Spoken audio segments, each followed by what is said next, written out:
This is the rhythm of change. This is the sound of redemption. This is the way that we bring it down. Down, down, down. Down, down, down. Down, down, down. Down, down, down.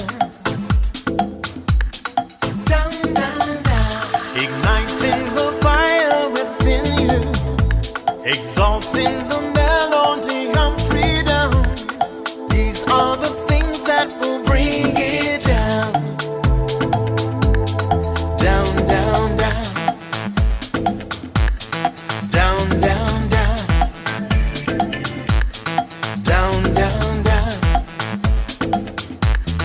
Down, down, down. Down, down, down. So gather the faithful. Tell everyone to stand and shout loud. Shout loud. Shout loud. Let's bring it down. Let's bring it way down. Let's bring it down. Let's bring it down, down. Let's bring it down. Let's bring it way down. Let's bring it down. Let's bring it down, down. Down, down, down. Let me tell you, it's in the air. Joy is in the air. Love is in the air. Can you feel it? What it feel like? Freedom. What it feel like? Don't sleep on it, brother. You might get left, sister. Can you feel it? What it feel like? Freedom. What it feel like? Justice. No need to be counted, cause I am down. Down, down, down. Down, down, down.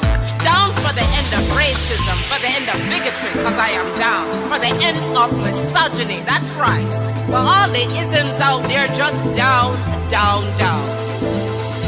Let's bring it down. Rise up, people. No more foolishness, and let's bring it way down. Riding the river of change into the cries of contrition. This is the way that we bring it down. Down, down, down. Down, down, down. Down, down, down. Down, down, down. Down, down, down. We are the children of Eden, dancing and celebrating freedom. We are the ones that must bring it down. Down, down, down. Down, down, down. Down, down, down. Down, down, down. Down, down, down. So gather the faithful. Tell everyone to stand and shout loud. Shout loud. Shout loud. Let's bring it down. Let's bring it way down. Let's bring it down. Let's bring it down, down. Let's bring it down. Let's bring it way down. Let's bring it down. We've got to bring it down. Down. Stand up and shout. Stand up and shout. Rise Accountability together. starts now. The Eric Dawson Radio Show. Yeah. Rise up. Stand up, shout it loud. If you are not prepared to come to that table and to represent that voice, don't come. Because we don't need any more brown faces that don't want to be a brown voice. We don't need black faces that don't want to be a black voice. We don't need Muslims that don't want to be a Muslim voice. We don't need queers that don't want to be a queer voice. And if you're worried about being marginalized and stereotyped, please don't even show up. Good morning. Sit your punk A down. Good morning. Good morning. Hey. Good morning. So, happy Friday, firstly, guys. And secondly, did you see the weather forecast for next week, Vincent? Oh yeah. Time for me Get to ready for it. time for me to break out my speedo and flip flops. I wouldn't say that, but maybe Hey, not wear a jacket. hey, did you see White Chicks? Do you remember what's his name, Cruz in White Chicks? Yes. He was all And buff, Wayans. right? He's all buff and all greased down. He had his flip flops on and his banana hammock on. Yeah.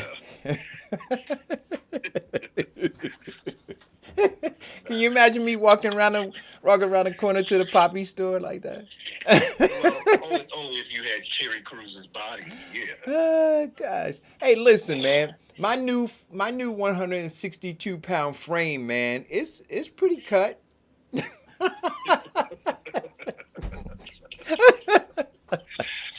Oh gosh. Anyway, listen. I'm scheduled to take my vaccine. Finally. It's been an ordeal, trying to get it. I mean, I signed up. My kids were signing me up. Amina was trying to sign me up.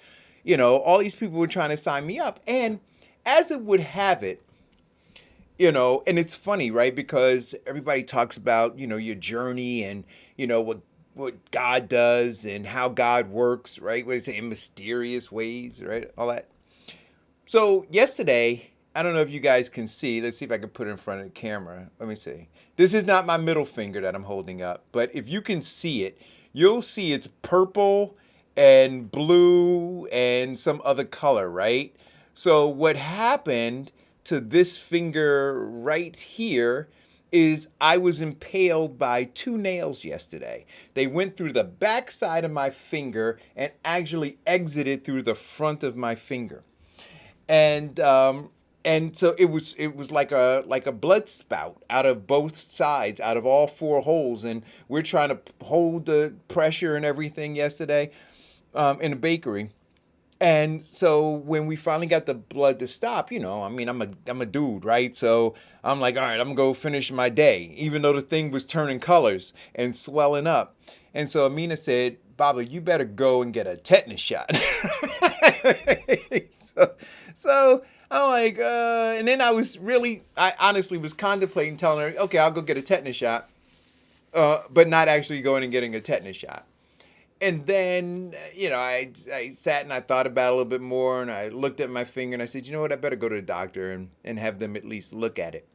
So I went to the doctor, and sure enough, I got a tetanus shot. It hurts still too. And they put me on some antibiotics for 10 days. And so while I was in there, I said, hey, Doc, I'm struggling trying to get a vaccine, get the vaccine. And so she said, really? I said, yeah, with all these underlying conditions that I have, I should have been on the top of the list. So she said, well, I could schedule for a vaccine. I said, really? She said, yeah, I'll schedule right now. I said, it's really that easy? Like I should just call you? And so then I said, well, my fiance needs to get the vaccine too. She goes, oh, what's her birthday? I could schedule her too.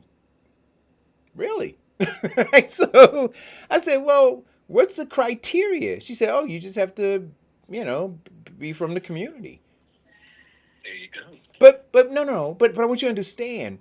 There are people actively, their Facebook pages and everything up right now where people are calling these various numbers and going to the Essex County website and they're on these waiting lists, literally.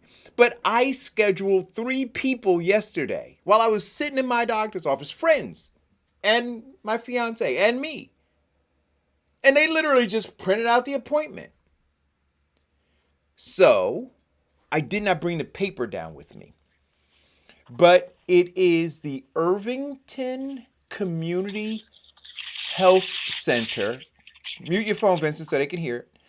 The Irvington Community Health Center is where I went yesterday. My primary works out of there. And you can go and Google the number, and you can go get a vaccine. Go get the shot. Okay, so post that up. If you're watching the show, please somebody put in a thread. The Irvington Community Health Center. You can call and you can schedule to go get a shot. All right. So that is the deal there. Why is it having trouble playing my video? Hold on. Let me see. They didn't want me to tell you all.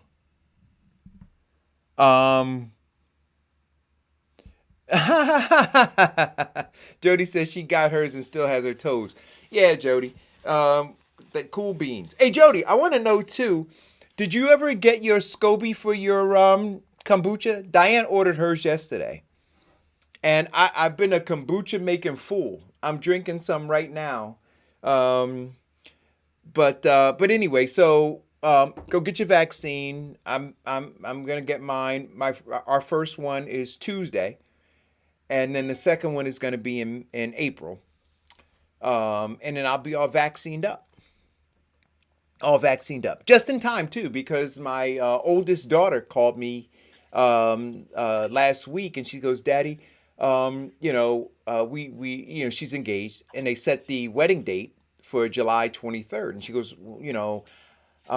we've been engaged for 2 years, and we just, we need to get married, and if you're gonna come, then we're gonna have a few amount of people here and everything, and we'll practice social distancing and such. But I hope you can get the vaccine. So she was really working from Oregon really hard to try to get me to get the vaccine here in New Jersey. But now we'll all be vaccinated up. I'll be able to get out there to Oregon, and we'll be able to celebrate her wedding. So that's going to be fun too. Hey, Vincent, are you looking at the screen? No, I'm sharing the show. Okay, hold on. I'm not sure what this call is. Let me see. Hello, caller? Hello? Okay, I don't know what that was, but probably telemarketer. But, okay, so you're sharing. Can you guys see the smile? The happy, proud Papa smile? I posted it on my page today. The happy, proud Papa smile. So, I told you this story, Vincent. A couple days ago, my second oldest daughter, Lucy, Emma Dawson, called me up and she goes, "Daddy," wait, let me ask you a question, Vincent. Does your daughter still call you Daddy or Dad? She still calls me Daddy. Right. So she was, "Daddy." Depends on what she wants. When she wants something, it's Daddy. When she's mad at me, it's Vincent. Oh. Well, Yo. yeah. Yo. So then I gotta give her the daddy look. Like, really? Like, I won't put your butt behind over my knee, although you are 27. Oh, no. I don't even. I think my children have heard me curse one time, and they heard me use the word damn. I think my children haven't heard me curse in over 12 years, and Yeah. And but my kids call me Daddy, right? But if they're upset with me, it's a tone. So it's Daddy. Right? So it could be Daddy, right? Or Daddy. And then I know, right? So and now, like they say the parent becomes a child and the child becomes a parent, right? So there are times when I hear Daddy and I feel like I'm gonna get scolded. Right? So, and they are mature enough that like they're handling pieces of the business now, and they're doing their own thing, and they're trying to help me with and they checking on my health and my diet and all that other kind of stuff. And I can hear the tone when they ask me what I had for dinner, and if it was something that I should not have had. It's like, Daddy. So yeah, I get that one too, right? So it's Daddy, and then if it's disappointment, right? Or they're, it's like they want to shame me, food shame me. It's like, Daddy. Anyway, a few days ago, Lucy, who's just such a, and I don't want to talk about education. This is why I'm so on education, guys. But anyway, Lucy called me a couple days ago and she said, Daddy, I want to talk to you about something. So I said, what's up?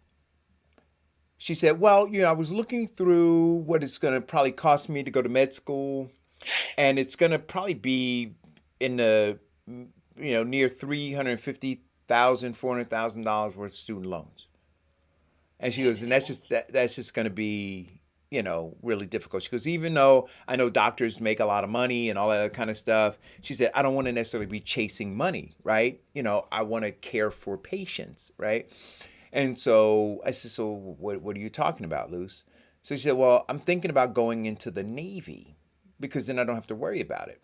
And, she and I had a conversation because when, she was playing rugby and she was a high level rugby player. I think I told you guys she made it to the U.S. national rugby team 4 years in a row. She didn't play in her fourth year because she suffered an ACL and a meniscus tear.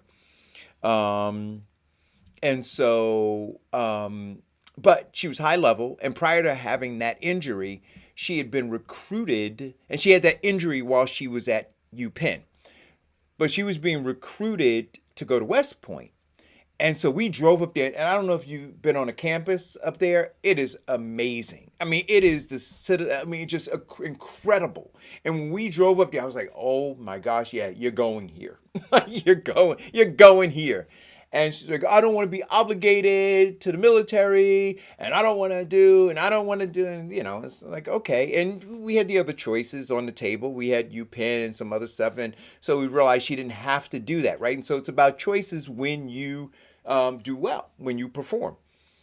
And so she chose UPenn, went, and now here we are all these years later, and she's talking about going into the military and about being about money.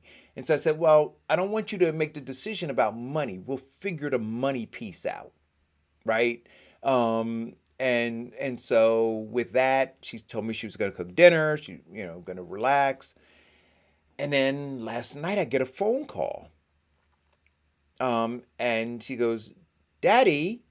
And so the daddy, I was like, oh, that's good news. Like she's not calling to scold me or she's not mad at me. This is a happy daddy thing. So I said, what's going on, sweetie? She goes, I just opened a letter from Howard. They offered me a full scholarship to their medical school. I said, see that? See that?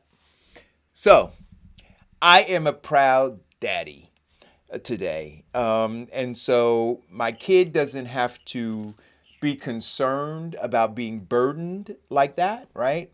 And literally, because I'm an emotional dude, Vincent, I was crying all this morning because she's worked so very hard.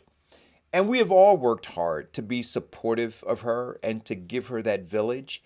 And so when I talk about these factories of death, when I talk about how, for parents who don't have what we had to be able to move into a community, to be able to afford her the opportunity to show up at parent-teacher conferences, to show up, to advocate for her. I think I told this story like early on, maybe 4 years ago when I was doing the show. We had her in Montessori school. And then and then we pulled her out. We had her in early, and she was an early reader like Olivia was. And then we pulled her out of Montessori school, and they wanted to keep her back, right, a year in public school.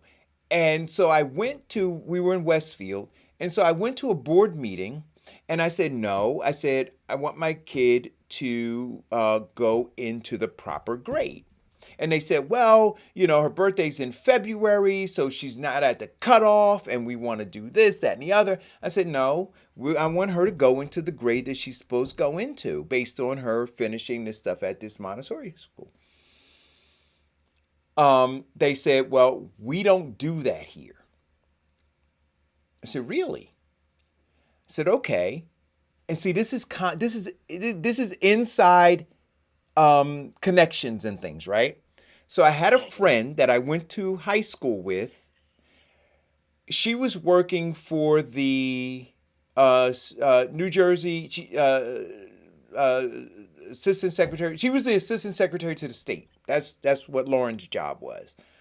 And so I called Lauren. I said, Lauren, I've been trying to get in touch with the superintendent in Westfield because I want to resolve this because I want Lucy to blah, blah, blah. Told her. And they said that they considered it skipping her a grade and they were not going to do that. So Lauren said, let me get on it, Eric. So so they issued a letter to the superintendent wanting to speak to the superintendent on behalf of me and Lucy. I immediately got a call, Vincent, from the superintendent's office, right? That same day. So I took the call. Wait a minute. So here's the nonsense, right? So the superintendent said, why did you go above me? Why did you go above me? So I said, whoa. I said, above you?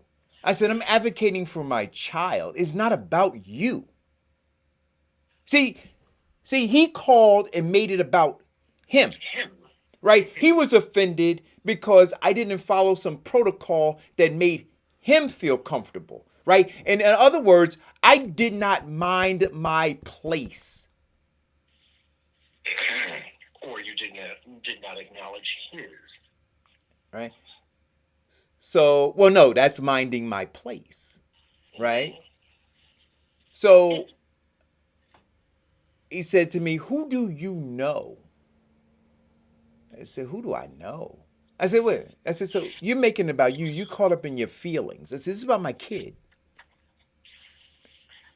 So they wound up agreeing to put her in the correct grade. She spent a week in that class, and the teacher called me and said she needs to be a grade above this. Now, I want you to understand what I just said to you. So they wanted to have her below that grade. I wanted to have her in that grade. The teacher assessed in a week and said, no, she needs to be above this. So we convened as a family and we made a decision not to make that next leap because she was not emotionally ready to be in that next grade. Like academically, yes, but there was some emotional development that we believe she needed to have in her proper grade. So we kept her there. But what I'm saying to you is this, guys. When you leave it up to other people, so when you just drive your kid aimlessly and drop them off and leave them for 6 hours or so, just assuming that other people have their best interests at heart and you're not advocating for them, you don't give them the best opportunity. So all of our village, our entire village now is celebrating Lucy's accomplishments and we're celebrating our own. You know, it's like a farmer who goes out, right, and tends to the farmland, right, and waters, and then when the harvest comes, they all celebrate the accomplishment. They certainly celebrate the harvest, but they celebrate their hard work, right, their investment in it. And so in the thread, there's a woman who commented, congratulations, Lucy, so proud of you. Her name is Yolanda Marino. We used to call her Miss Yolanda. I still do. She took care of them. So when they got out of school, the aftercare, Miss Yolanda lived a block and a half away from us. We found her through God's grace. And she took care of all 4 of my children.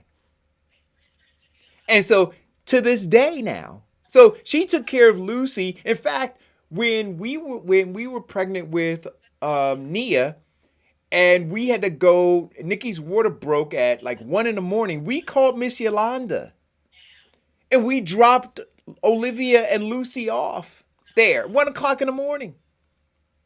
And then Miss Yolanda got Lucy dressed and took her across. The Montessori school was almost across the street from her. Took her across the street to the Montessori school. Like this was our village, right? And Miss Yolanda, all these years later, is still in the thread watching the fruits of her labor. This is a real story, guys. And so I just responded to Miss Yolanda just before we came on air and said, no, we owe you so very much. So very much. It's a village, guys. And so when I'm saying to you all, you're so focused on what goes on at 1600 Pennsylvania Avenue, or you're so focused on all this other, where's your village? So when you drive through the street and you see that people around you are willing to throw garbage on the ground, or willing to have drug dealers on the corner, or willing to have all of this nonsensical stuff taking place, and your children are soaking that up, those poisons, those socially transmitted diseases, God help you. I think the key word in what you said was advocating for your child. First and foremost is what we need. I mean, my wife's a teacher. I talk to a lot of teachers. In fact, I got a meeting with a principal that I want to get on the show to talk about, what's going on now with the children and the COVID. And one of the biggest things that he says is that, there've been a lot of talk over decades of why Black children are failing. He said, and COVID proved that, it's not the teachers in totality. It's parents not advocating for their children. It's parents not standing up for their children. It's not parents making sure that their children are doing their homework, or making sure that their children are learning what they did today. Or, we have to stop blaming other people for our mistakes. Well, some of it, Vincent, is the parents. And I see Jody in the feed, and she said, we all love Lucy. And she said in the post that she feels like she knows Lucy. And you know what? And I'm glad. And I want that. Like, I want Lucy to know that beyond me, right, that her story is being shared with other people, and other people are rooting for her, because she's going to need that. Like, when you understand the environment that we as bottom people live in here, we need everybody. We need to pull everybody in. And I keep going back to that scene in Roots where the wrestler said, in order to get out of this, right, you got to teach the man next to you your language and learn his language. We all got to become one big village. That's what I try to do. So when I saw that, like, it warmed my heart, because it's like, wow. So Jody in South Carolina feels connected. Right? And so I'm going to say to Lucy, like, yo, Lucy, this woman in South Carolina is connected to your journey. Go on that feed and say thank you to her. Right? Right? Because Jody's got kids. And so for her daughters to be able to see this and have that journey, who knows, what network might be formed. And Tananya, Jeffries, who went to Howard, was in the thread. She's a great friend of mine, right? And she's like, oh my gosh. You see what I'm saying? So Lucy down in Philly, who's fighting her fight and doing her thing, right? To have these, dude, it's just brilliant. It's just brilliant. And so, well, part of it, Eric, you have to come to the realization of the village you created, that circle of influence around your children. That's another important step in that in a lot of communities, especially in a lot of Black neighborhoods, we've lost that village to raise the child. The person who, okay, I'm taking my kid, I know you're busy, so I'll take your kid to school too. That village, where the people would get out in the morning and sweep their stoop, and then help the seniors bring their trash cans in. That village where we look out for one another, and so freaking focused on looking out for themselves, and because they want to get further, faster, farther, and they're getting nowhere. Yeah. And it takes us. I mean, that's one of the reasons why I love this show, because even though we have difference of opinion, we still have that same sense of the community, the consensus. And yo, dude, you know what I'm thinking about? Like, I'm getting chill. Like, seriously, guys.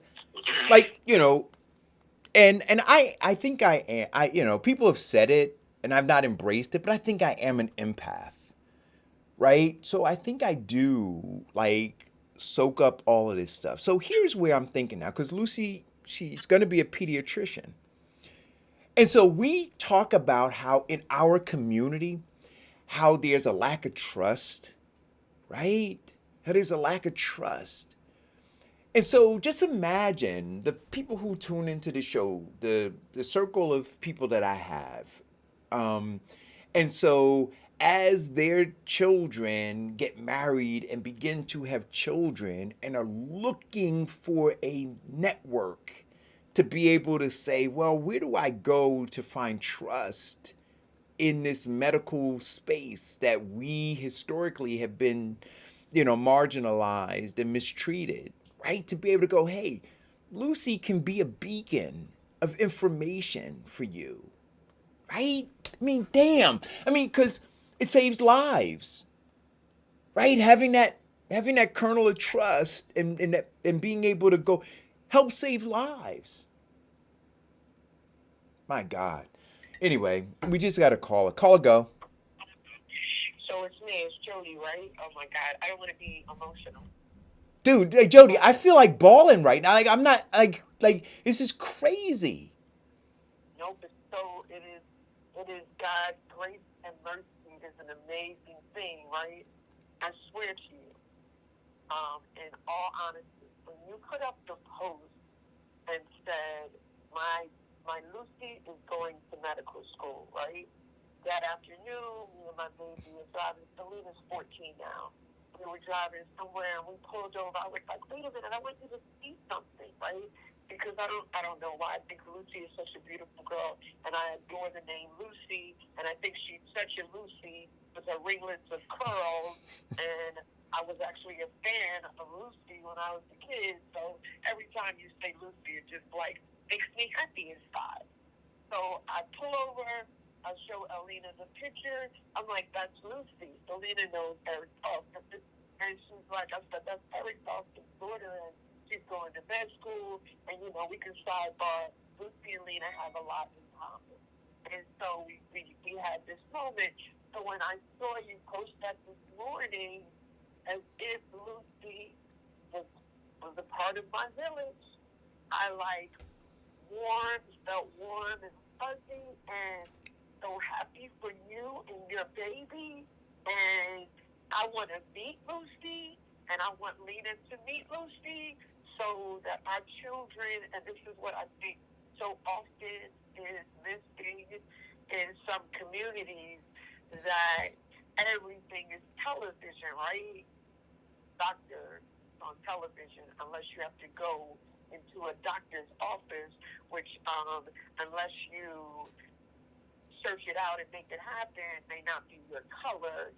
And so, but how tangible is it when you can touch the person, have a conversation with that person? Our children so need that. But yes, you are absolutely right. It is that village, right? And that pushes our children forward.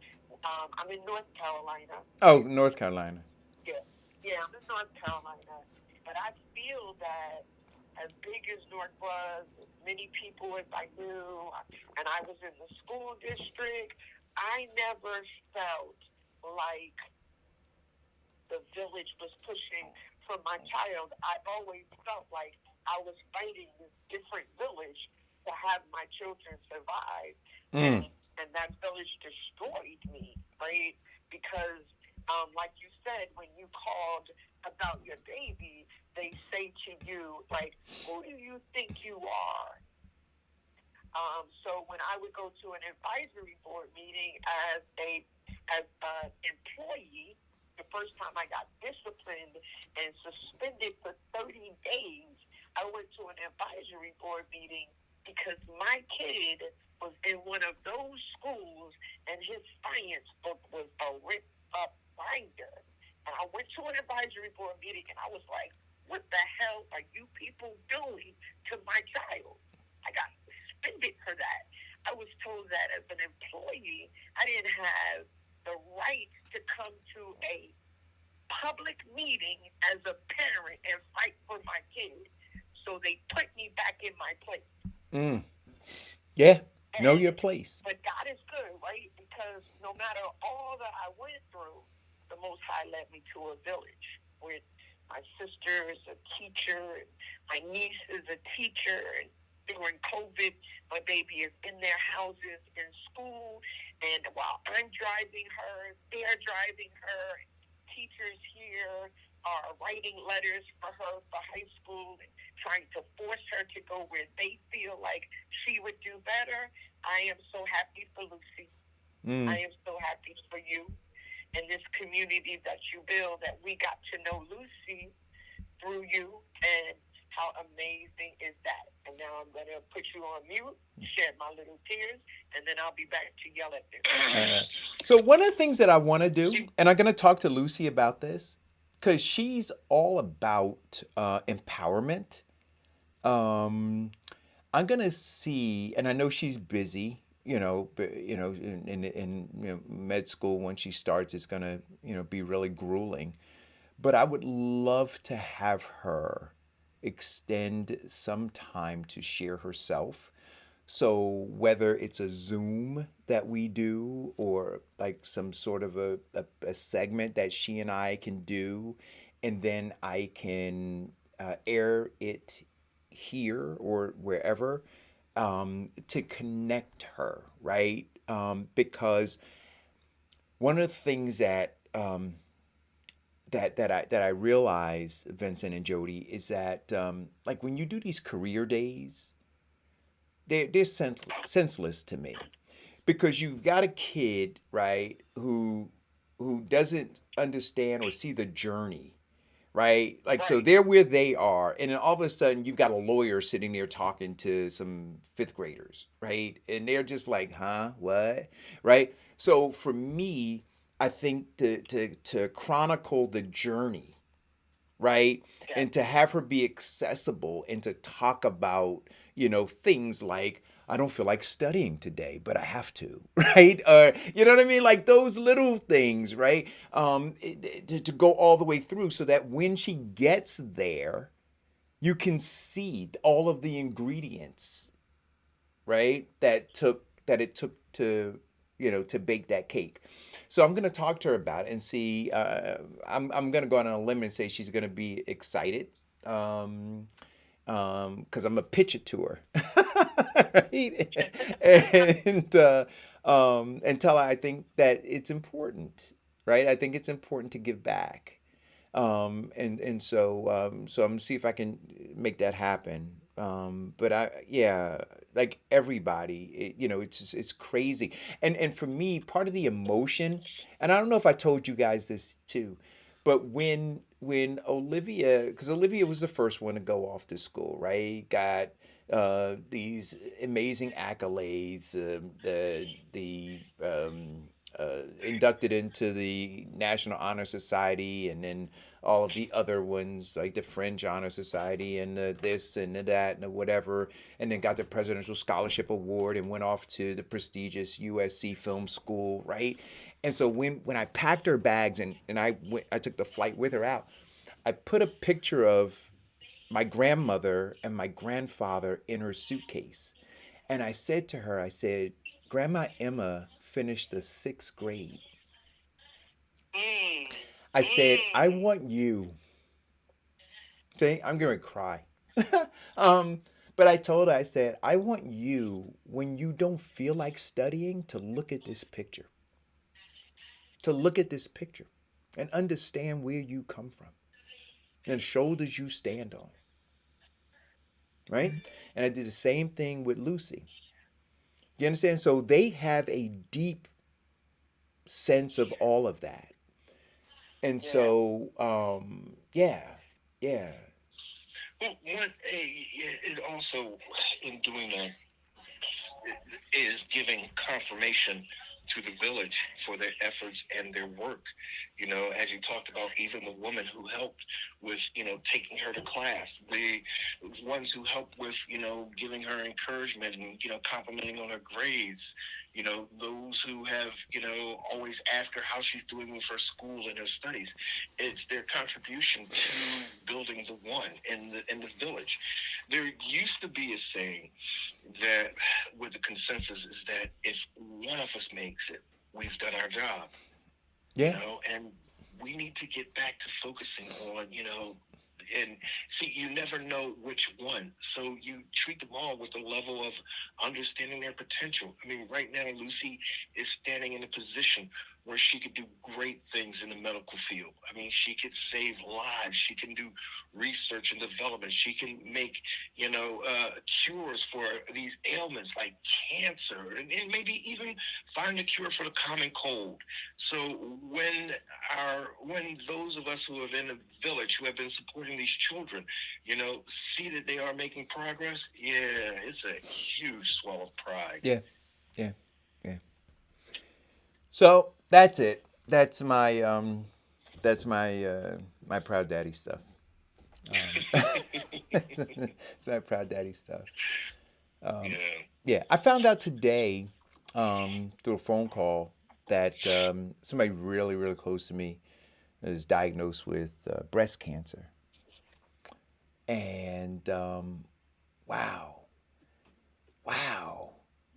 And so, cause like I'm sure when anybody hears it, right? Because at this point, everybody knows somebody who's had cancer. Multiple people in your life who've had cancer, and they say, when somebody has cancer, you kind of have cancer too, right? Because you got to deal with all of that stuff. And the emotional toll, because I sent a text out and I thought about it because, you just kind of know that it's just not the physical thing, it's the psychological stuff, it's all of that. And so I thought long and hard about sending a note out, and I finally did send it.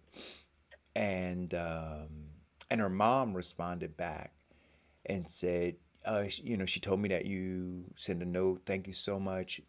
She's dealing heavily with it, and it triggers all these things. And I was just like, oh man, and I felt like crap. And then, her mom made me feel better. She said, you didn't do anything wrong. We're just working on getting through it. And so then my immediate thing went to her mom. How are you? See, because even though her daughter has cancer, she's got all this stuff now to deal with. So, just stuff, man. Just stuff. Anyway, yo, there's some. Go ahead. We talk about the village. Yep. Do you know that cancer survivors tend to have a really strong support village? Well, they should have. You Well, hope they they do. they did surveys on cancer and cancer survivors in the 80s. I found this out when my mother had cancer. There are three major contributes to a successful cancer journey. Mm-hmm. First is faith. People who have faith are a large group of people who survive it. The second is attitude. And people who have that positive attitude that they're going to beat it are strong in surviving cancer.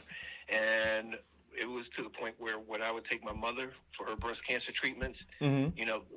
when I didn't show up, everybody, because they're all scheduled at the same time, they're all in the waiting room, they would wait for me to come in because I come in there with the whole comedy hour. That room would crack up. The nurses, the doctors, they're all in there talking about it. And, one of the doctors said, I love when you come in because you make everybody smile. And that was my intention to say, no, we're not going to go through this. We're not going to do that. We're not going to go into doom and gloom and the moaning and all that other stuff. And this isn't your death walk. This is your fight for life. And the third is their village, the people who call them every day, the people who check on them, the people who go grocery shopping for them, the people who fill in for, their needs, the people who call to check on them. It gives them all a positive outlook and a direction and the ability to fight the disease. Yeah. Yeah. Villages are important. Villages are Yeah. important, you know. Um, I remember with mine, and I think I told this story too, so I'll be brief. But when I was diagnosed, and I was in the hospital, I put it up on Facebook. Because I had been doing the show, and I kind of, exposed myself.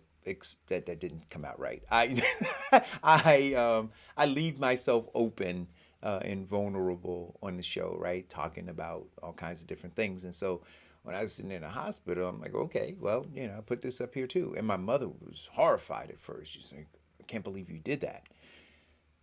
And you know, at night after everybody left, I think at that point I might have had a few hundred comments. And I just sat there, Vince, and I was just reading the comments. You know what I mean? Just reading all of the comments. And they brought such healing and focus and calm to me, right? And I felt like I had assembled a village, right? You have. And and so yeah, villages are important, man. People who try to go it alone or live in isolation, it's not a good thing.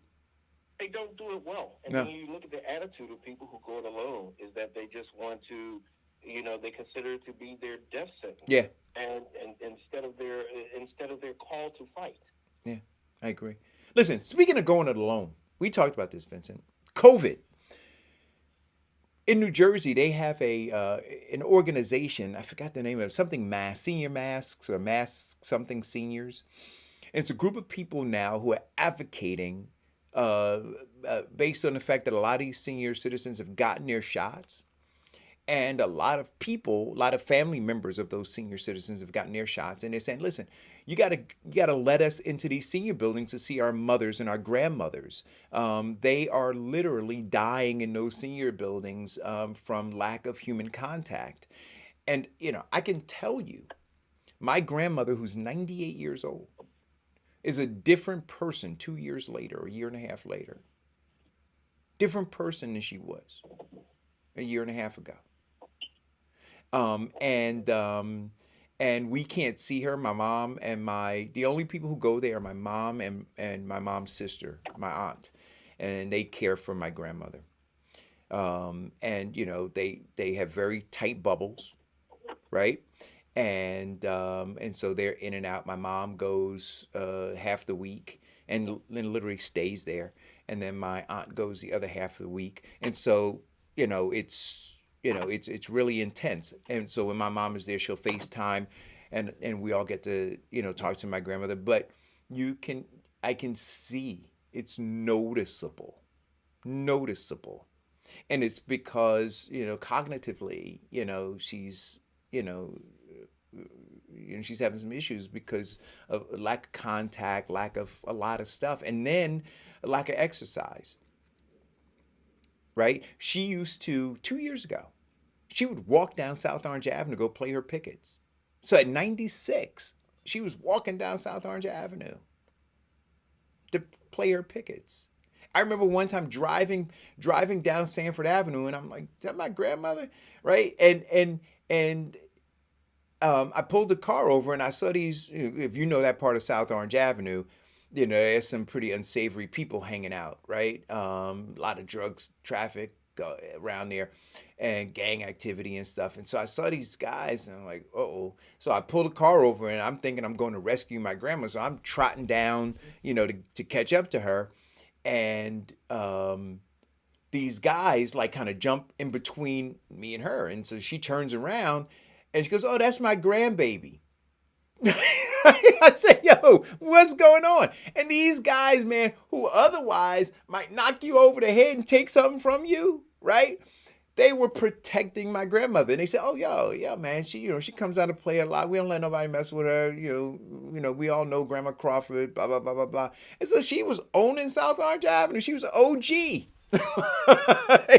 on South Orange Avenue. And now So, here she, Barry, huh? it's a shock to you to know that your grandma got more street creds than you. Yo, man, she had it going on, man. She saved me from getting an ass whooping.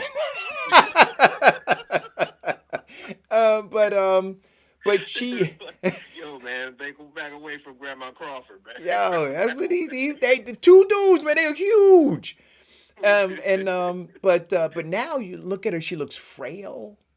You know, sometimes in the FaceTime, she'll say to my mother, "Who is that?" And my mother says, "Eric, Mama." And then she goes, "Oh, hey, baby." You know, and so I'm like, wow. I mean, I can't go hug her. I can't go see her. I can't go do any of these things. So, um, I know we're trying to deal with these variants and they're talking about them and so forth and so on, but got to figure something out. Got to figure something out, you know, because I like until I saw that a segment on today's news, you know, I was in a bubble thinking about my grandmother and my family, right? But now I'm realizing, no, there's an advocacy group out there because there are a whole lot of people who are concerned about their, you know, elderly loved ones. Well, there is a new member to the anti-vaccine movement. A new member? A new member, Oh boy. the Catholic Church. The Archdiocese, who governs a great deal of America, has posted that they do not recommend their members to take the vaccine because they believe it contains children embryos. Oh God. Yes. Wow.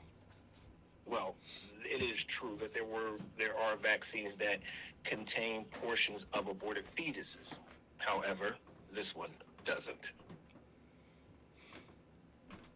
Do you know how many Catholics there are in America? Can you believe when the church goes into a level of ignorance and not research? Well, but you know what though? So the Catholic Church also tells you to practice celibacy. Right? I like that. You know what I'm saying? My Come on now. Stop it. They also, you know, so come on. So, Yeah, that's the dangerous stuff, man. Um, yeah, really, really dangerous stuff. And all I need to do is read, right? Follow the science. But ex- exactly. mm, Wow. mm. Can't believe it. So, okay. So, nationally, and of course, everybody knows about Texas and Mississippi. Yeah. Yeah. So, although we are making points where we have more people taking the vaccine for COVID than we have people dying now. However, Right. Texas governor, the Republican governor, and the Republican governor of Mississippi are now going to next week release restrictions on mask wearing and social distancing. Right. So here's the question I want to ask, and how could this be done? Whatever the bordering states are to Mississippi, whatever the bordering states are to Texas, if I were those bordering states and we're still wearing masks and we're still social distancing, I would say that if you're coming from Texas or you're coming from Mississippi, you have to quarantine for 14 days. Right? So in Texas and in Mississippi, you do what you want to do, but you come here, you got to play by our rules. You can't just come and run roughshod, right? And I think that also they should require you to indicate where you're coming from. Like if you're taking an airplane, right, where you're coming from, or a train or whatever it is, what state you're coming from. And if you're coming from Texas or you're coming from Mississippi, wherever you're going to, right, if those states are still following the signs and holding to mask wearing and social distancing restrictions, then you should have to self quarantine. And I know Delaware did that. Like if you were coming to Delaware, I don't even know if it mattered where you were coming from. Delaware was saying you got to quarantine for 14 days. Well, here, one I like to dive into is why those governors are doing it. Mm-hmm. But first, one thing that we talk about on this show, where you get into the local politicians and what are they doing? Mm-hmm. Okay, the local politicians, the mayors of majority African American towns in Texas and Mississippi, Right. they said, hell no, you're wearing your mask in this city.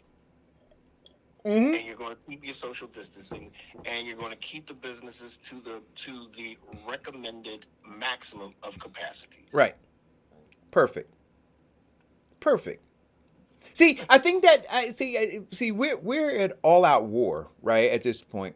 And Eric Dixon puts in a thread, ban travel period to Texas. But it's not just about to Texas.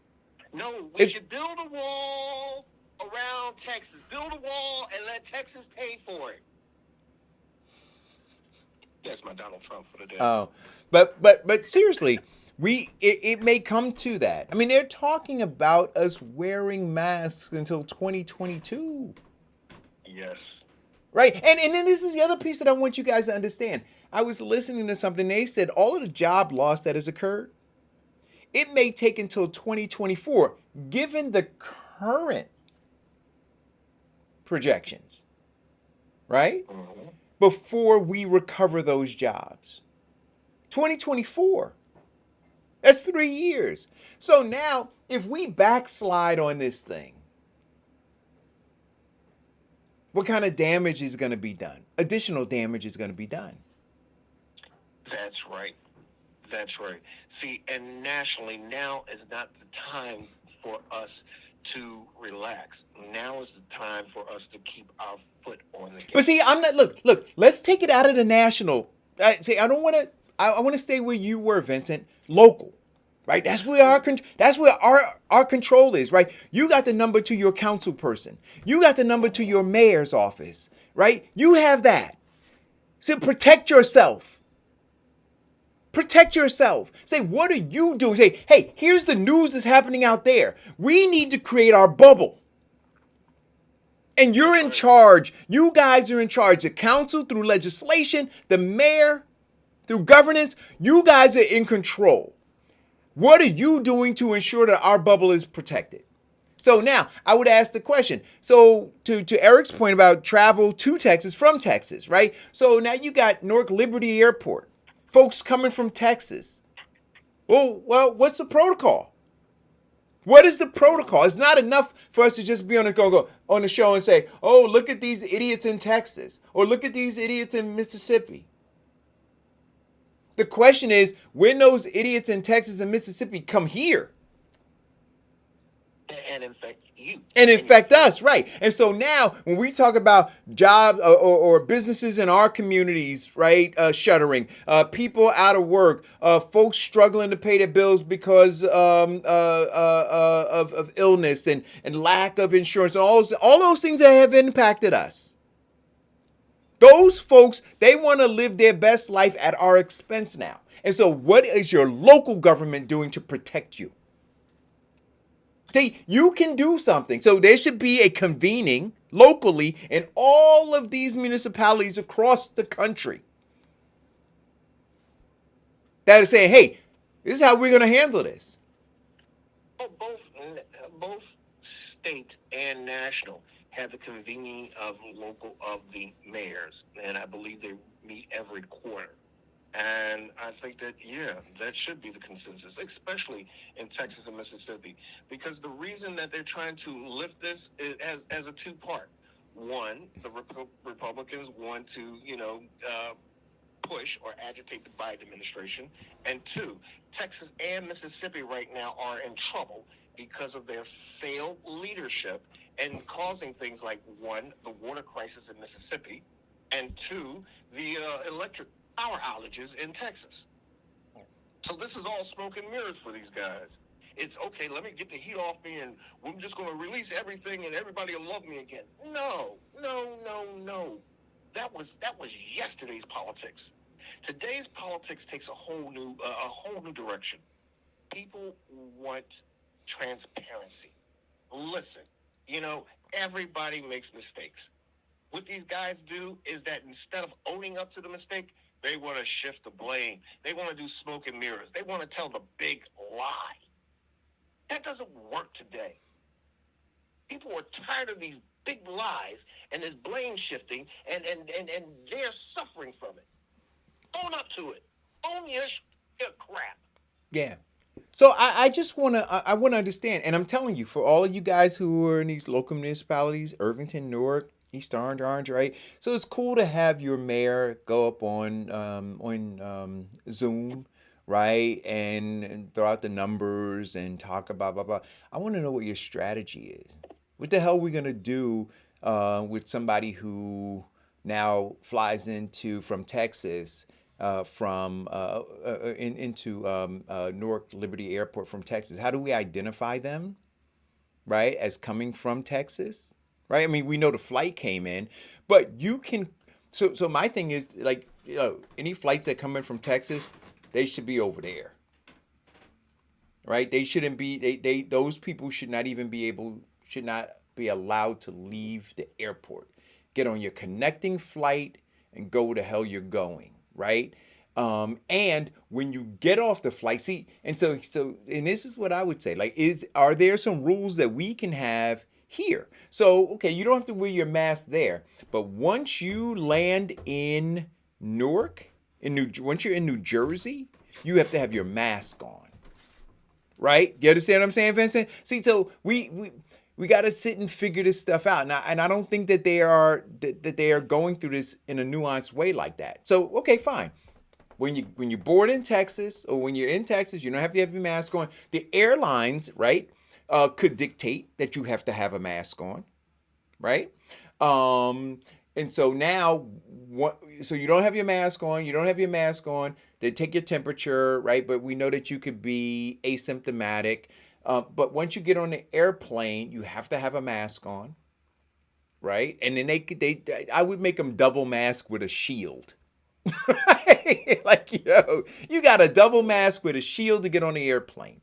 Then when you get off the airplane, right? If I'm the governor of New Jersey, once you're over our airspace, there are certain requirements now, whatever those are, right, to protect New Jerseyans. Now, once you land at the airport, right, then you are escorted off of the plane, right, and maybe cordoned off in a particular area, right? If you are going to stay in New Jersey, you have to quarantine for 14 days. How we do that, I don't know, right? But there should be some think tank figuring out how we can determine that those people, but this is contact tracing, right? That nobody wanted. Right? But we have to be able to contact trace those people. Where you going? Whose house you going to? Got to be 14 days in the house. Who's your daddy? Listen, but you can't. For me, you gotta either say you want to get rid of it or you don't. But you can't just sit and shake your head at Texas and say, "Oh man, can you believe that they're wilding out like that?" Oh no! See, Eric, here is what I find: people want to get rid of the virus, but a majority of people don't want to do the work. They don't want to social distance. They don't want to have a 30% capacity in their restaurant. They don't want to wear a mask because it's all about me. And that's what has to stop. We have to get into a point where we're in a local, which turns to a national consensus of we need to do what's necessary to kill this virus. But people don't want to do that. No. I want to go out and not wear a mask. We even seen an idiot talk about the virus was fake. Take your mask off, everybody, in a video. No. It's all about me. Oh, people lying, talk about, well, I can't wear, it's against my religion to wear a mask. Okay, well, stay your religious butt home. We don't want the people, we run into people we see too many people who don't want to do what it takes. And you know what? They don't care who they kill. because they're spreading the disease. They don't care who they affect because they're spreading the disease. They don't care who these other people are affecting. It's all about me. F you, it's all about me. F your family dying, it's all about Yeah, me. but you know what? And you know what? If that's what they want to do, then we have to have things in place. And like Eric just said, yeah, we have to trace and track them. We have to trace and track them.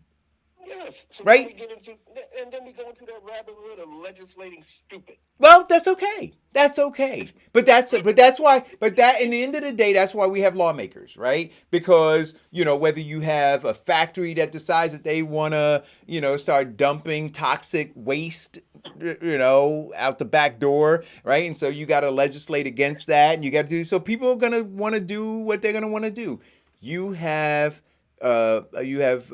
lawmakers there to protect you. And the question that I'm asking is, what are, if you were to ask Mayor Baraka or Mayor Warren or the mayor here in Bloomfield or Montclair or any of these towns around here, right, in New Jersey, Livingston, and even, down by you, we ask them all. Say, what are you prepared to do now that you know this, right? So you got some rogue states that are going to do some dangerous things, right? And those people are not confined to that geographic location, right? People are going to be traveling during Easter, right? Spring break is coming. Do you understand what I'm saying? What are we prepared to do? How are we protecting ourselves? So this is why. So for me, and this goes back so there's a guy who's I think second in charge of emergency management in Newark, right? And I know the guy, and I said when he got the job that he was ill-equipped to have the job, and I still believe that he is. He had no prior experience; it was just a hookup. But now you got to do something, right? Right? Got to lean on you and say, well, okay. What should we do?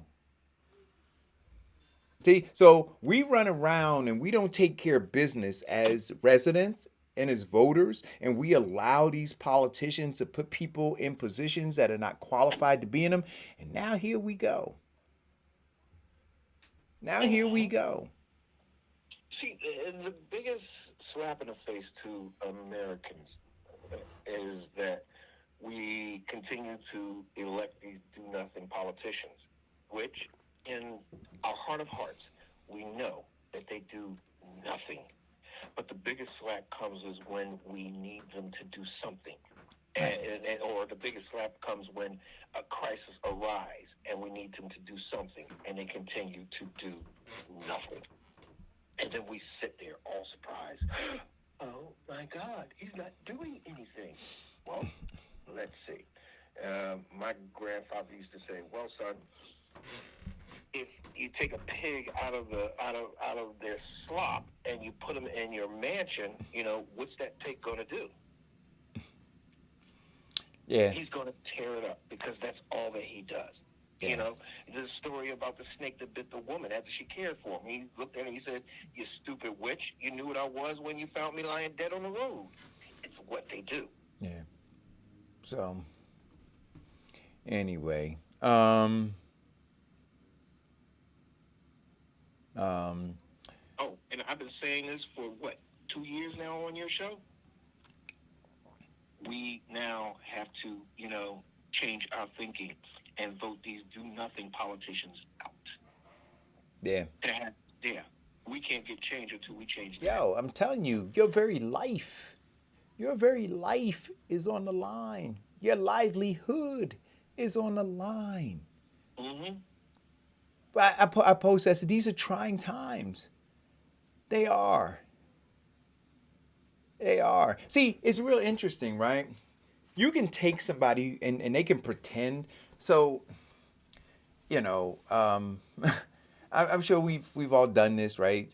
Either as a kid or you had a kid who did it, right? Your car's in the driveway and, you get in the car or your kid gets behind the wheel, right? Car's not running, key's not in, but they put their hands on the steering wheel and go, "Look, I'm driving."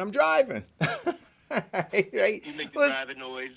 Yeah, making driving noise, right? But, the car's not moving, there's no traffic, there's no pedestrian running in the way. All of those things that now cause you to have to make split-second decisions, right? So these guys say, I'm driving, or I'm councilman, I'm mayor, right? Now they got to make decisions. Well, they always did, and a lot of them have, not been good decisions for you. All you have to do is look at your neighborhoods, look at the performance of your schools and your taxes and your crime and all that other kind of stuff, right? To see that they haven't been making good decisions. But now here we go. Here we go. What are you going to do? Cuomo.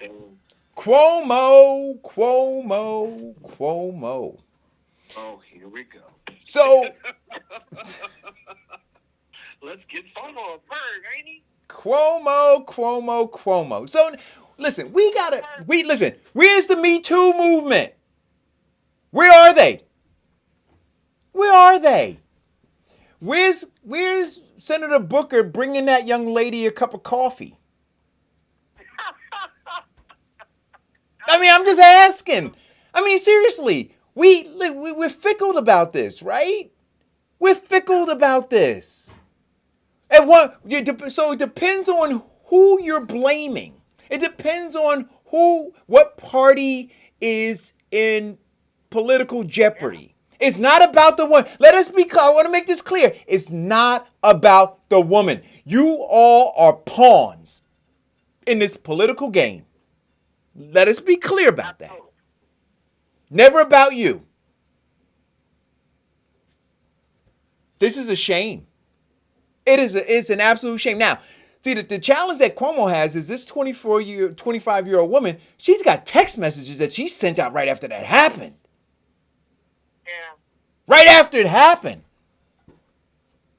So something happened that caused her to send text messages and say, yo, this dude just tried to sleep with me. Yeah. You know what's sad about it, too, that that because he's a Democrat, right, he chose the role of, I'm going to apologize. I'm going to say that, I didn't mean to hurt anyone or harm anyone or make anyone feel, I think I just quoted him, or make anyone feel bad, but, and that is considered enough. I saw an interview with the first young lady as executive assistant that he asked to sleep with her, and she was like, I'm not accepting that apology because he didn't apologize for sexually harassing me. And that makes a difference. And it's disappointing that the Democratic Party is standing silent because, like you say, it's a woman. It's okay. It's okay. And that's tragic. That's tragic. Now, here's a question for me, right, too. So, what good does it make? Right? So, on one hand, we celebrate Kamala being a woman, but they silencing her, right? She can't say nothing. Nope. Better not. Better not. You woman. Come on, stop. Like, yo. Yeah. Come on. Yeah. Y'all see what's going on here? And see, because we're not human beings first, right? We're Democrats or Republicans. We put that jersey on, we strap that helmet on, we line up and we run the play they tell us to run. Absolutely. It's crazy. I'm going, yo, I was with all of them, right? I'm like, I wasn't against Kavanaugh. I was just with the woman. I was just like with these women. I was like, yo, right? At some point, when all these women started coming out against Bill Cosby, I'm like, yo, we got to look at these women. And then people were saying, go back 3-4 years on the show. I was having huge arguments, huge debates. And people are like, well, she just came out. She's just saying this. We can't regulate her pain. We can't tell her when she should come out. Well, why didn't she come out here? Who are you to tell her when she can manage that pain? You ever been raped? Yo, we listen, when what's his name? Terry Crews came out talking about his situation. He didn't talk about it before, but he talked about it then. Nobody said to him, well, why didn't you talk about it before? Right? He managed his pain, and when he felt that he could have that conversation about what had happened, some guy grabbing his genitals at a party, then he talked about it. Here is now. Let me make this perfectly clear. I totally understand and agree with. Yes, we need to, expose these people, but here is my slight objection. So get ready for all the callers. With politicians, when they come out and talk about they're doing something wrong, it's most of the time a system of a process of convenience. You look at the time frame that these women said that it happened, and don't get me wrong, I'm not confessing or saying that it did not happen. What I'm saying is that it's so freaking convenient right now that it comes out right now. You know what though, Vincent? But you know what? So sometimes, right, you want to listen, when you're in a fight, right, you throw the punch when the person is most vulnerable. You don't throw the punch when their guard is up. That's what I just said. Right. And so this woman, right, so you got this guy who's a powerful dude, right, who could take you down, who could punish you. That's what they said this guy is. He's a punisher. Right? And so now, when do you attack him? When do you get back at him? Well, now he's vulnerable. So you say, well, now, you know what, if I say something now, right, maybe somebody will do something. But if I said at the height of his whatever, and I don't have, maybe I can't get anything done. And so I put it out there, because what do women know? First of all, they're going to be victimized again. They know that. And so how do you? And it's really true, right? Because she did come out. She did report it. So they moved her to the other. There you go. Building. That's what happened to her. She didn't wait till today or when he's having these issues. She came out. She told, I think, his chief of staff, and they moved her to another side of the building. And what about the woman who came out in the Murphy campaign? Do you understand what I'm saying? So this is what I'm saying. So there are rules, right? So now we say, yo, you've been assaulted. There are rules to how you have to do this now. Come on. Where's just saying, damn. Let me put my arms around you, because that had to suck. That had to be horrible for you. But we don't do that. We go, oh well. Let's look at when you came out and how you came out. Look at her body language when she said what she said. Look at, right? That's what we do. And so now, for all of the other women, right, who are actively going through this, they're looking at how these women are being treated. Right? So now, why should they come out if they're seeing how you're treating these women?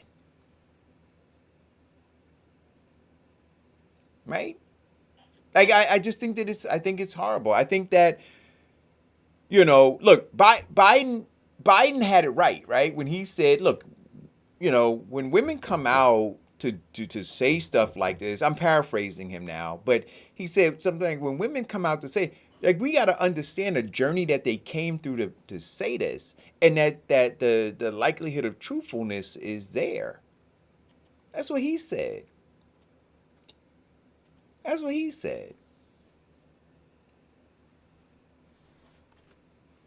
See, I think that, like I said before, I think Cuomo's in big trouble, and the hell with his brother Chris too, because now he can't interview him, right? He needs to. Not can't interview him. He said he won't. Right. Well, no, you're right. That's what I mean. I don't mean like they're telling him he can't, but he didn't have a problem bringing his brother on and promoting his brother before. Oh, well, he didn't have a problem bringing his brother on because his brother was going up against the Trump administration, and because his brother was saying, no, you said you got ventilators, we haven't gotten ventilators. But if you're a journalist, but here's my thing though, right? You can't pick. So you get to pick and choose, Well, he picked and chose. right? And so my thing is, the hell with him. Exactly. See, because what do we know now, Vincent? You pick and choose. The narrative, right? That's what. Remember, we talk about narrative, right? That they Yeah. that they formulate narratives. And so right now, Chris, because he understands that he has a following of people, he wants to control the narrative around his brother by being silent. That's right. Well, he did have an opportunity to give his brother a soft pitch interview. But he chose not to, or his brother chose not to. I don't know the dynamics of what they actually did and how they came up with it. But he came back to the network and said, no, it's conflict of interest. I can't do it. But Why is it a conflict of interest when his brother was going up against Trump? But now that people are going up against his brother, it's a conflict of interest. right? See? So I mean that smacks huge with hypocrisy. Where you want to shine the flashlight in on other people's dirt and you want to turn the light off on your own. Yeah, I just think it's horrible. I think it's absolutely horrible. What else we got going on, Vincent? Oh, see, we need Diane for that local news, which she is very good at. But the confirmation hearings on the COVID-19 bill. The Republicans are right now putting that restructuring of the COVID and the stall tactic. Well, wait a minute, but I want to ask this question. So we call it a stall tactic, but we all know that people shove stuff in the bills, right? Mm-hmm. Should we not read this 600 plus page bill? Should we not know? Now, granted, I know that they're stalling, but shouldn't it be procedure that any bill go through this reading so that people know? Because we say here on the show that folks don't read, right? But to force it by having them read every single piece of it so that everybody can go, wow, I didn't know that. Really, that's in there? Oh, wow. And so now everybody's clear. And so now when the lawmakers go and they vote, everybody says, I knew. Shouldn't it be part of the bad part is that they did it in the wee hours of the morning, so most of us are sleeping. Oh no, I understand that, but so I understand the tactic. In the morning because yesterday was supposed to be the day that, according to QAnon, yesterday was supposed to be the day that Donald Trump would ascend back into the House.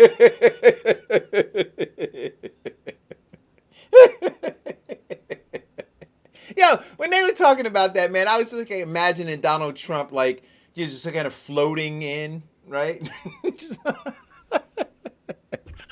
they talked about that, I got the vision of when he, had the COVID virus and he came into the White House and did that photo op and took his mask off and then went back into the White House. Yeah, but I look. I think that. Oh, another thing they just released: Donald Trump, as he talked about, how he secretly took the vaccine and his wife and his family. Oh, well, listen, take the vaccine, man. Mm-hmm. And that's after getting that. Oh, by the way, that cocktail that Donald Trump took to save his life, because now reports are coming in that how close to death he really was. That cocktail that came in to save his life, it does contain embryos or parts of aborted fetuses. The what cocktail? The one he took? Yes, when he was in the hospital. Uh-huh. That cocktail that hasn't been FDA approved or under anything that they gave him for emergency use. Right. that he felt so great about, yeah, it does contain Yeah, but that's not. But that's not. protein. Those aren't the vaccines that are being that are Those are being not the administered. vaccines that are being Right. that we have now. Right. Right. So, there was something else, man, but my brain is fried. Eric, I have a question about your scheduling for the vaccine. Uh huh. Do you know which one you're going to get? You know what? I can call and ask them. And my daughter's asked me. Because I didn't know. And it's weird and strange that they don't tell you that. So I didn't know until I got there which vaccination I was going to get, and it does appear to be different side effects per vaccination. So Yes. I didn't know side effects. So let me ask you a question. So you're saying that you asked ahead of time and they would not tell you? No, I didn't ask. Oh, okay. I did not. Right? I was. It just seemed strange to me when I got there and realized, that's where they tell you this is. I got the Pfizer vaccination. That they don't tell you that. Well, you know what? Learning, Since we got a half an hour, since we have a half an hour, I'm gonna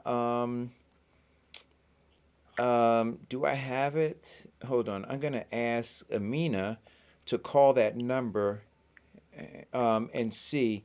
And you call the health center. Are you doing that? New news. Mm-hmm. Guess what industry is on the rise now? Which? The travel industry. Now that vaccines are going in at such a rapid pace, where we're now reaching 9% of American citizens have had the vaccination. And out of the 9%, what was it, 4.5% have already had their second shot. Travel industry is now on a rise. Booking has now went up 140%. So people are looking at next year catching up on the travel in which they've missed during the point of the pandemic. Huh. And on national news, the Johnson & Johnson vaccine was under heavy scrutiny because it's a one-shot, one-and-done vaccine. And the thing in which a lot of people were pushing for was, how safe is it against the new strands? Well, what they found out is that in Johnson & Johnson's report, a majority of their testing was not done in the United States. It was done in Africa and Europe, which it has a higher success rate against the African virus and the European strand that are coming into America.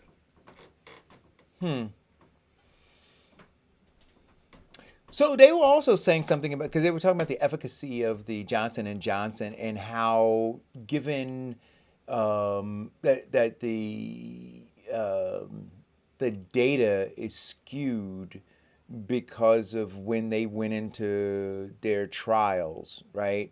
And these variants being out here as opposed to the other vaccines that didn't have the variants when they were in their trials. So I didn't get an opportunity to talk to Dr. Chris to get the real skinny on that, but they're saying that it kind of balances all out. And then the other thing about the Johnson & Johnson is because it is a one and done in the communities that most need it, and those folks not having transportation and a likelihood of them not coming back for a second shot, right? Getting this one and done shot is a better all around alternative. Yes, it is. Yes, yeah. it is. Yeah. That's one of the reasons why it came under heavy scrutiny. And the efficacy portion of it is this, where Pfizer and Moderna have a 90% efficacy. Johnson & Johnson has a 60%. Yeah. Because of their spread data. But for it to be approved, they only need a 47%. So listen, I want to talk more about this gender, these athletes, right? So, and this is, look, I just lean into these conversations. So I told you, Lucy's a lesbian, right? And so I asked her last night, I'm like, yo, what are your thoughts about this? And like she dove right into it, right? She was like, I think it's nonsense. I think it's, so that was her opinion basically. And then she went on to explain to me why. And so she didn't ask me what I thought, right? I asked her what she thought, so she gave it to me. And so I started processing it. Um, and, and I never, I don't, she watches the show, but she didn't indicate whether she saw a show where we talked about it. And, my thing is, you know, and so I offered to her that I just think that they need to look at this thing more. Like I'm watching all of these women in these sports saying that they feel that there is a disadvantage. Now Lucy's point was, and like I would love to. I was going to ask her to to call in on the show and to just give her perspective on it, but her perspective is that she said, "Listen, Daddy, I I um, I play rugby against transgender, right?" She said, "And I'm bigger than most of them. Lucy's like almost like 5'10", 5'10" and a half. She weighs more than me, and she's like solid muscle, right?" And she said, I'm bigger than most of them." She said, "And if there's one who's bigger than me, it's not that they decided that they wanted to identify as a woman just to be able to compete with me." Said, so that narrative that's out there that, men are, just gonna say, "Hey, I'm gonna identify as a woman just so that I can participate in a sport." She goes, that's not what's going on. She said there's this narrative that's being, in order to, just kind of, throw crap into the real conversation.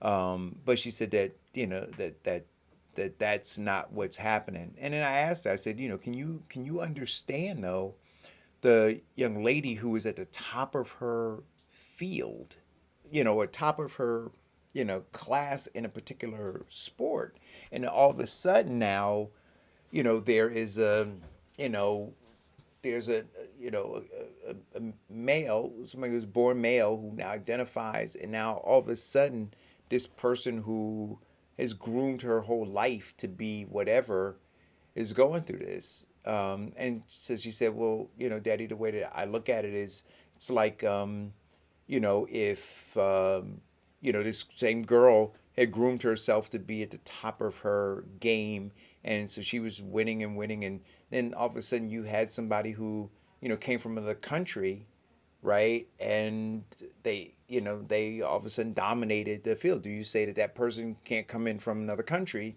and participate? It's not. So she said, I don't. And she said, I really can't understand. Your how you're seeing that. So I'm gonna continue to have conversations with her about it because I'm about trying to really understand it.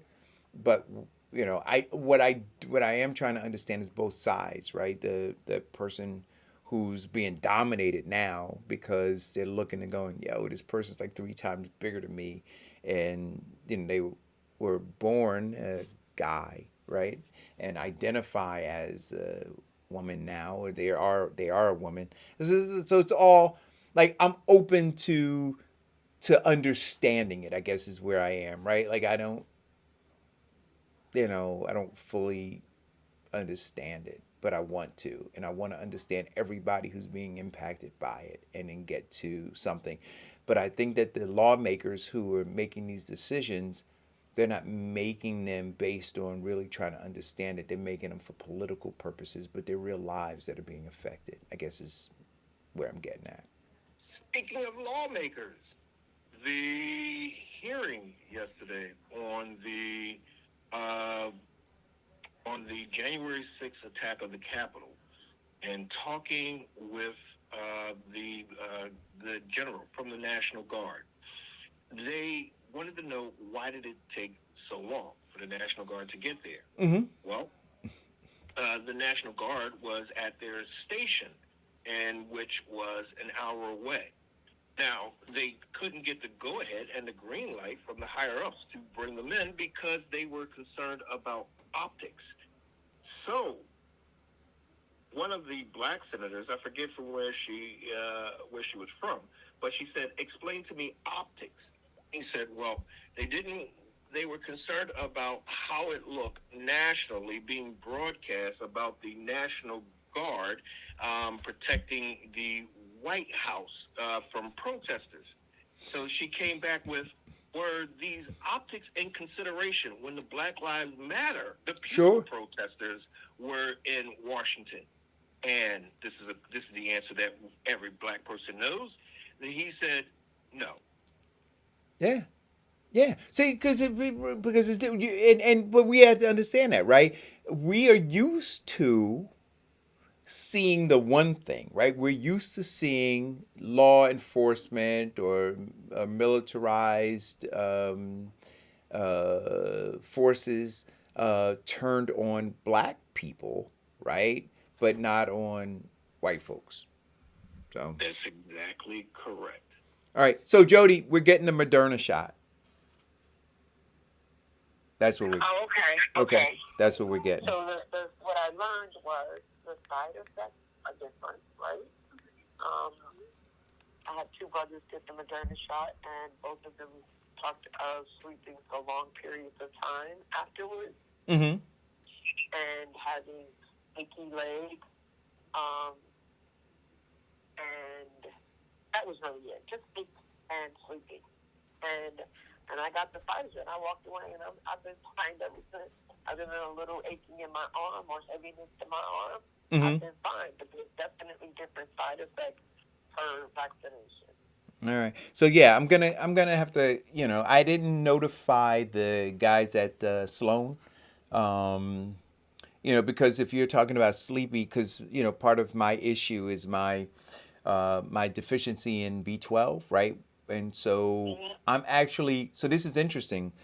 I'm actually due for my next, and I can feel my energy level, like just kind of like my tank emptying now.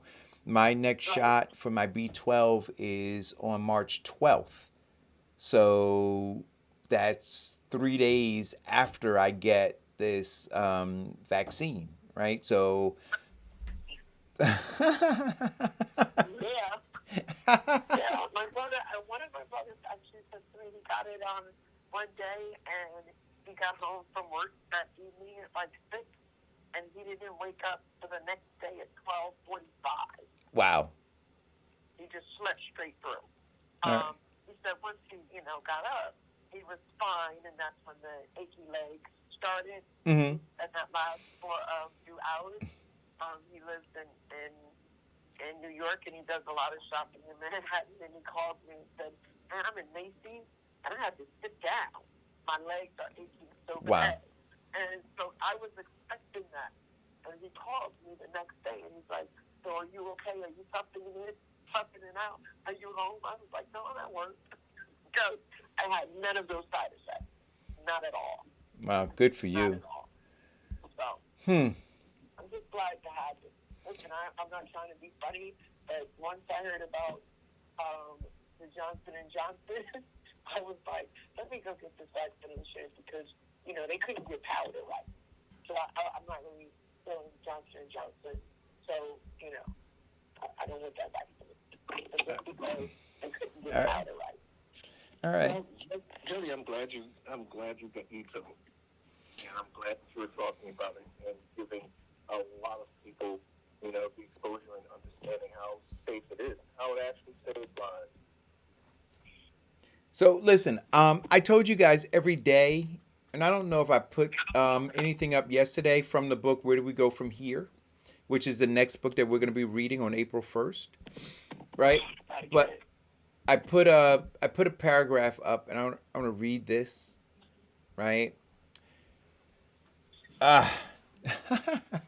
I I just thought, like, it's so, like, I love this book too, but it says it is disappointment with timid white moderates who feel that they can set the timetable for the Negro's freedom. It is disappointment with the federal administration that seems to be more concerned with winning. So this, understand this, he wrote this book.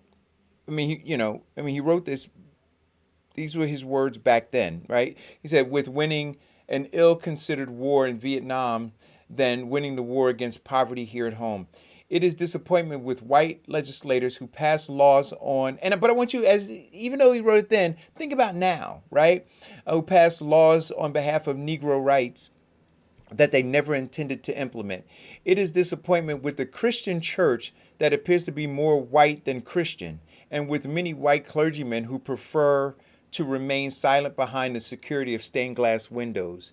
It is disappointment with some Negro clergymen who are more concerned with the size of the wheelbase on their automobiles than about the quality of their service to the Negro community. It is disappointment with the Negro middle class, and we talked about this, right? That has sailed or struggled out of the muddy ponds into the relatively fresh-flowing waters of the mainstream, and in the process has forgotten the stench of the backwaters where their brothers are still drowning. God damn! Yo! What? See, this is the Martin. This is the Martin.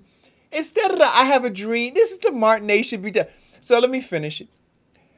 No one can deny that the Negro is in dire need of this kind of legitimate power. Indeed, one of the great problems that the Negro confronts is his lack of power. From the old plantations of the South to the newer ghettos of the North, the Negro has been confined to a life of voicelessness and powerlessness, stripped of the right to make decisions concerning his life and destiny. He has been subject to the authoritarian and sometimes whimsical decisions of the white power structure.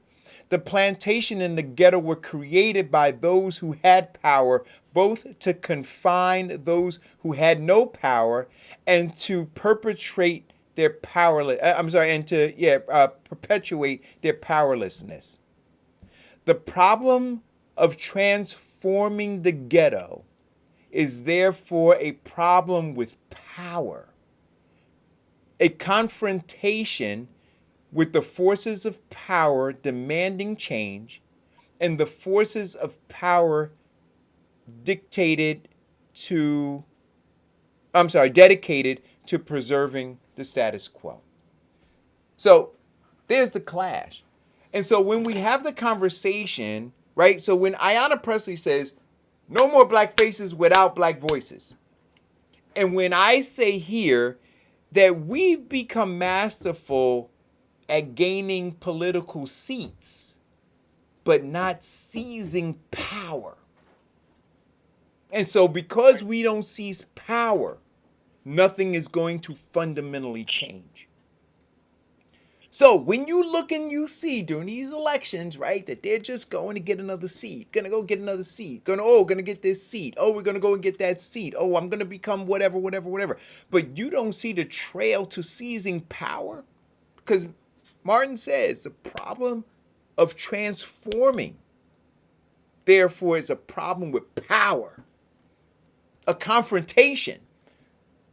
Right? And he talks in this book, too, about confrontations that, like, yo, it ain't just going to happen. You just ain't going to wake up and get this. Right? So it's a confrontation with the forces of power demanding change and the forces of power dedicated to preserving the status quo. I'm loving it. But yo, so the part though that I read where he's talking about that they're more concerned about the size of their wheelbase on their automobiles. Yeah. I thought about that that thing that I saw the other day with Reverend Jefferson. You understand? And see, Yep. When Martin was being attacked by, because he's being attacked by the church, by members of the church, because the way he was speaking about them. I'm looking at them and I'm going, yo, y'all was not you person, not them personally, right? But it was their spirit. It was those like them who were attacking Martin. So I believe that if Martin was still here, they'd be against him because he'd be against them. See, we can't let those people romanticize us into like this thing like, nah, see, I'm down and I would have been. No, you wouldn't have been, because he wouldn't have been for this. And that's why I said, to all those folks in that thread when I was in there, that these, even Jesus went and kicked over and turned over the tables of the money changers.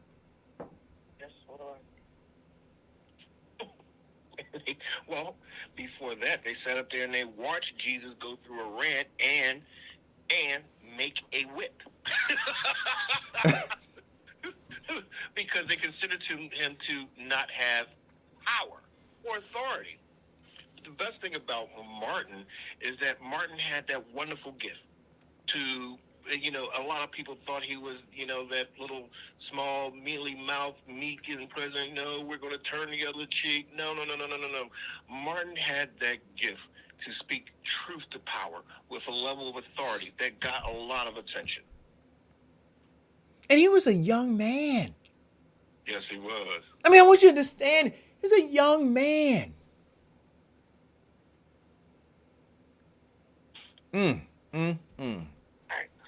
Talk about the village. I guess the greatest honor in my neighborhood was when I was a young man and got the Martin Luther King Award. They were like, "Oh man, you got that after Martin Luther King. That, you know what that means, that you're to do in the community." And then Martin started his civil rights at 14 when he was at the University of Atlanta, writing about the lynchings of black men. 14, he was doing that. That is power.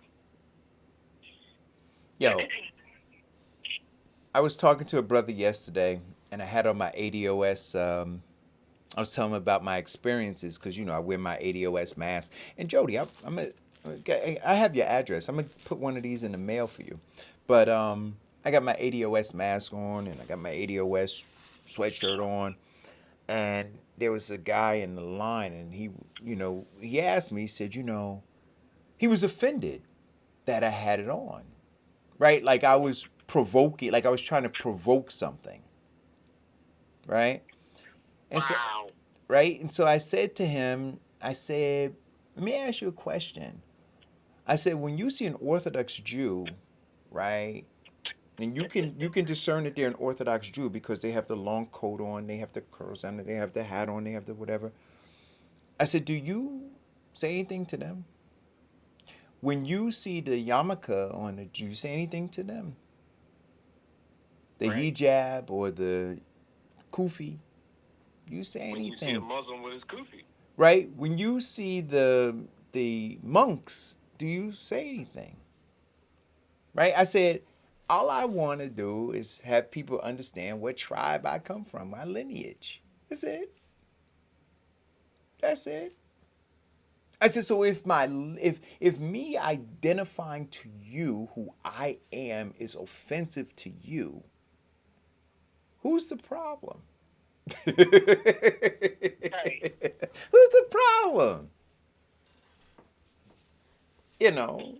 So I'm telling you, and white guy, right? White fragility, right? I'm just standing in line getting my stuff.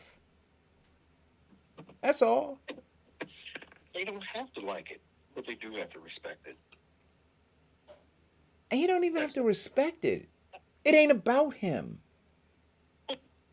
You understand what I'm saying? Like, it ain't about him. It's about me. How you receive it? But yeah, that's absolutely right. But he wanted to dictate to me that I need to be concerned about how he feels when I wear what I wear. Yeah. Yo, I'm telling you, we living in some serious times. But it shows you though, right? These are the micro and macro aggressions that we all walk around with. So we're all very careful about being too us because it might be offensive to somebody. They got to water down you so you're palatable to them. No, no. And I'm not like,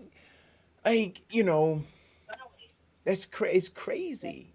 It is crazy. Anyway, yo, like I said, heat wave is coming next week, y'all. I can't Yeah. wait. Like it's gonna be and people are getting vaccinated at larger numbers, right? Like I forgot. I heard when I was coming down, my Google thing was playing and giving me the news, and so a lot of people getting vaccinated. More vaccines are coming, right? All that kind of stuff is happening. So I'm excited. I'm excited. We just gotta, on a local level, like I said, figure out, how to protect us from foolish stuff. And then we also, what we also have to do. I went into one of the places that we deliver to, and I asked them. So I asked them. I said, "Listen, so I see you guys put your tables down. You took off the tape that was, kind of blocking off different areas." I said, "What is your capacity now?" So he said, "Oh, I think he said 35% or something like that." And The new one is 35%. yeah, and he said, but sometimes we go higher. Now, see, here's where we have opportunity, right, to do one or two things, right? We can either fade back from that information and or lean into it. So when he said go higher, right, I leaned into it and I said, "Why would you do that?" Man, he felt uncomfortable. Now, this is a customer of us that we drop cobble off to. But look, I'm trying to understand this because when he we're doing greater business now with him because they're open a little bit more, right? So they had slowed down and now we're doing twice what we were doing maybe 5 months ago, 6 months ago in business. But he's also making money too selling it, right? So we're all winning now, right? And people are healthier, I guess, because they're opening it up, right? So I said, why would you want to go back? Why would you want to go back? So he was taken aback that, I challenged him instead of just going, "Oh, yeah, man, I can understand." No, adhere to this so that you can be open, so that these people can come have a good time and get home safely. You can get home safely to your family, right? We can continue to transact and do better business together. Why you? Eric, I've got to go take this call. But All right, brother. have a great weekend. I'll give you a call, let you know how the meeting went. Absolutely. Oh, by the way, did you see the show? Because it is nothing more impressive than than a rabbi, a pastor, and an imam talking about sex. Oh no, I did not see the show, but I'll fill people in and tell them to go look at it. I'll put the link in here. Great. Have a blessed weekend, everyone. I love you. Stay safe. Wear your mask. Hey, wait, Vincent, what was the title of yesterday's show? Let's talk about sex, baby. Oh, there we go. So yeah, I wanted to be on that show yesterday, but like I told you guys, I had to go take care of my finger. Yeah, you were playing Jesus getting nailed to the cross. I was getting Yo, it was crazy. It was crazy. I've never seen anything like that. Like my brain, Eric, that's the call. I gotta go. all right, my brain could not comprehend that I had these two nails that had gone completely through my finger. But anyway, yeah. So on what you got to say, the conversation was let's talk about sex, and I wanted to be there because there was a rabbi, a pastor, and an imam, and we were just having open conversation about sex and relationships, which is important. So I'm gonna go watch the episode. I didn't see it, but I would have loved to to be a part of it. But I'll put it in the thread when I end this show, and you guys can check it out. I think I'm kind of done for the day. There may have been one more thing that I want to talk about, but I can't think about it. I can't. I'm burnt out for the day. So we're gonna end 5 minutes early if you guys don't mind. If you don't have the book, please go and get it. I try every day to put a piece of it up there so that you guys can at least get those clips. Because some of the stuff that I'm putting up is some of the stuff that I'm going to delve deeper into. And you're going to see how, like right now, because like when I listen to it, I, I, even though I know when it was written, I'm like, yo, this stuff is happening now. Like a lot has not changed. The more they say, the more things change, the more they stay the same. Thank you guys for tuning in. Stay up, stay safe, stay masked up. I love you all. Jody, I love you, I love you, I love you. And Jody, if you're listening, inbox me, text me. I'll get, let's make the connection before the weekend is over between your daughter and Lucy. Right? Let's just make that happen. You know? Yes, I will. And I'm telling you, she's gonna blush. She's gonna be so thrilled. Thank You know, so much. I to appreciate that, Aaron. hey, listen, this is what we're supposed to do. You know? Yeah. So yeah, she's gonna be thrilled. I love you. Mwah. Have a love great you too. weekend. Stay safe. All right, then. Bye-bye. Bye bye.